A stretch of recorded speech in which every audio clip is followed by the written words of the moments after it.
Ibùsọ̀ 13. A gbé òkú Jésù sọ̀kalẹ̀ lórí àgbélébùú, a sì fi fún ìyá rẹ̀. Àwa foríbalẹ̀ fún ọ Jésù, a sì yìn ọ́ lógo, nítorí nípa àgbélébùú mímọ́ rẹ ló ti fi ra aráyé padà. Ìyá onírora, jẹ́ kí n súnmọ́ ọmọ rẹ kí n sì bọ́ olùgbàlà mi. Wò ó bí ó ti sùn bí òkú ní àyà rẹ̀. Máa bọ̀, ọmọ mi. Wò bí àwọ̀ rẹ̀ ti yí padà. Wò bí ẹ̀gún ti gún un lórí. Wo àwòrán rẹ̀ bí a ti pa á kalẹ̀. Ojú rẹ̀ tí ó jẹ́ ayọ̀ ọ̀run rere ti wọnú. Okùn ahọ́n rẹ̀ tí ń sọ ọ̀rọ̀ rere ayé àìnípẹ̀kun kún fún oró.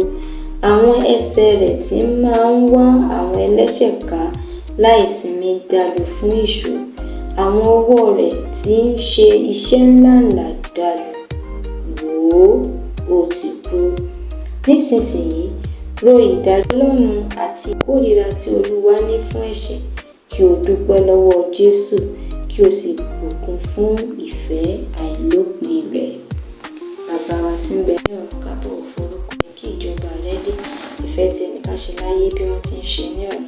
Fún wa ní oúnjẹ òòjọ́ wa lónìí, dárí ẹ̀ṣẹ̀ wa jì wá bí a ti ń dárí ẹ̀ṣẹ̀ jì àwọn tó ṣẹ̀ wá, má fà wá sínú ìdánwò, ṣùgbọ́n gbà wá kúrò nínú ibi. Àmín. Ṣàánú fún wa Olúwa, ṣàánú fún wa. Nípa àánú Ọlọ́run kẹ́mi àwọn olódodo tó ti ṣaláìsí sinmi lálàáfíà.